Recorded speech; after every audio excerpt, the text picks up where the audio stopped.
Hi everyone, this is Jim Tolles, and today I want to talk about what I call the return home. The return home really is coming back to yourself. It's coming back through all the different layers inside you to really hit bedrock. It happens in a lot of different ways for people on the spiritual path, and I encourage the conscious way where you know that you're doing this, that it doesn't feel like it's something that's happening to you. A lot of times the return home for many people is when life just keeps falling apart. I usually take life falling apart as a sign to me that I'm not moving in the direction that is most in alignment with my inner truth. Because when we're aligned with our inner truth, we're aligned with the divine plan. Because ultimately, God just wants us to live lives of joy and love. It's actually very simple. And while everybody has different paths, everybody's going to experience different things, and the whole of existence is accepted, which includes some very horrific and difficult things in this world. Generally speaking, we have a lot of choice, and we can exercise that choice in conscious ways. But to exercise it in conscious ways means we need to understand ourselves. And if we don't understand the programs that we're still operating from, because really the ego is just a programmed mechanism, it's just kind of running around in circles doing this thing over and over. If we don't understand that, then we don't really even understand what we're trying to get. It's like so many people try to go and they get certain relationships and try to earn certain amounts of money and have all these things, and they don't really understand why they need any of that. They don't know where this program comes from, and much of the programming inside a lot of people's heads is wrong. Money doesn't make you happy. Trying to be beautiful to get approval from other people doesn't make you happy. Anything that the external world gives you will just as quickly be taken away. It's kind of like something we all should have learned when we were kids, that sometimes life will give us the teddy bear and sometimes it takes us away.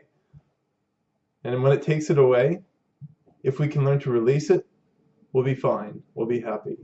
If we can learn to enjoy it when it's here, then we fully embrace the moment. But a lot of us didn't learn that lesson. A lot of us just learned to cry whenever the teddy bear got taken away. And a lot of people are still crying whenever the proverbial teddy bear is getting taken away. And so we come back, we come within. And in awakening, this can be very dramatic. In people who need intense spiritual healing, this can be even more dramatic, where they're just crushed and they get diagnosed with chronic fatigue syndrome and stuff like that. Because the spirit, the person, is saying, I need to stop. I don't know what's going on. And I need to address what's the real issues down here as opposed to getting caught up doing 15 other things out here again. And some people are successful in the sense that they do go in, they do kind of get to know themselves better, and they can heal these things, or in the awakened space, they release things. I mean, releasing is kind of the essence of healing. The deeper essence of healing is its union. When there's this thing that's sick and there's this thing that's healthy, and they kind of come together. In that space of union, things align, things heal naturally. So these are things that arise for a lot of people, and it can be very jarring. Sometimes the return home takes people back to their home, because the family is usually where a lot of the issues were started, or wherever you were initially raised. Sometimes you can be brought back to that old city because you haven't completed whatever karmas are there. And so you come back, and it's like you can't get away from it. And this is something that's a way to kind of notice, where are you? Is this a return home? Because you feel like you keep coming back to the same thing. If you keep coming back, it's time to be curious. So what am I coming back to? What keeps calling me back? With family, like, the more you can be in a place of neutrality first, to say, what am I learning here? What's being reflected back to me? What's the karma I'm acting out? The more you can naturally release it. You start to say, this is what I'm learning here. And understand that, as I've talked about in the video about healing multiple layers, there are multiple layers of us. So we're not just conceptually understanding stuff. Although for most people, they're in such denial that you have to start there, because if you deny seeing anything, you're just closing your eyes and putting up walls in front of you. And so you can't see anything. And so you come out of that, and the mind starts to say, this is something that happened. This is an issue I have with self-worth. And this is coming from my mother, or coming from my father, or coming from this event. And I keep acting it out. I keep perpetuating it. So in returning home, you're returning actually back to your love. You're returning to that point where you actually were in that space of love. And for some people, it will be like you're becoming 4 years old again. And that's not a bad thing. But as you return back to that space where there was that inner purity, Even if you don't feel like it's even been in this lifetime, it's still there. It's never been tarnished, but there is that way that you feel like you're returning to it so you can start to grow normally again. That's what the return home does. It takes you back to that place, back to that purity, back to that stillness and that love. And it feels different to everybody. But I like the metaphor of the returning home because, as I said, sometimes people actually are going back and living with their families, especially in awakening, because you've been incapacitated, some people anyway, and you have to deal with some of these core issues that you haven't. And sometimes that's the only way that people will. It's like they have to be confronted with those core issues right in their face, otherwise they won't deal with it. That's why I often talk about creating the crucible, and the crucible is how we intensify the flame to burn out these impurities inside us. This is how spiritual community helps, the spiritual teachings, the spiritual teachers, spiritual healers, all these things help to keep that fire going. Because society right now isn't really set up to consciously flame that fire, fan that fire.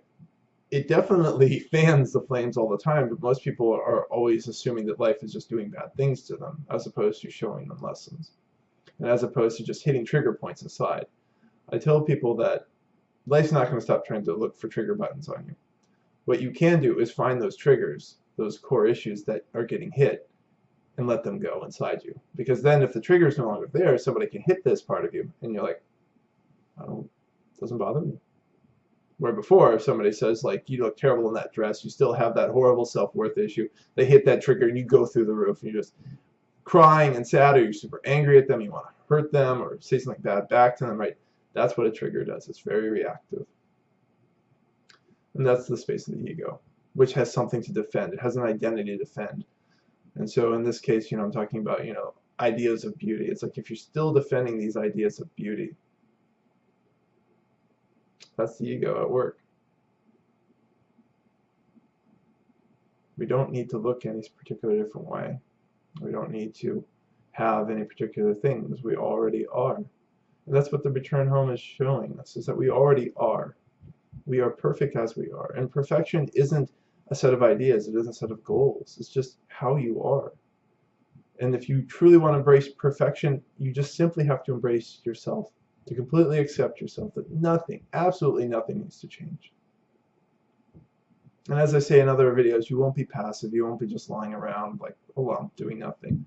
Although there are phases where we do that. As I said, that can be part of the return home, because when you're stuck on the couch and you can't do anything else, you have to face yourself. It's just you. There you are. You can't get away from you, which is what most people have been doing. And in many respects, that's the other side of the metaphor, is people have their energy so scattered that it's not actually living at home. Some psychics do this in general, where their energy literally is not in their body for the most part. It's trying to float out and get away from all this heaviness and difficulty of this world. But the beauty of returning home is you can now truly, truly own your life. You can truly find what matters to you. You can clear out the things that don't feel good to you. And it happens so naturally, right? This isn't a forced process, and it's not coming from this idea, once again, of perfection. It's like it's not coming from that human idea that we have to be a certain way, or live a certain way, or feel a certain way, or do certain things. It's simply coming from the space of knowing that you already are perfect, you already are love, you already are stillness.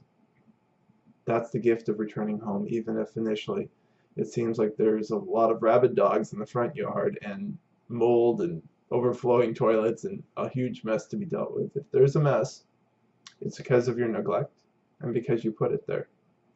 But consequently, in seeing it, you can also address it, and eventually it all just releases, and you're home. I hope this video is helpful. Once again, my name is Jim Tolles, and I blog regularly at spiritualawakeningprocess.com. Have a beautiful day.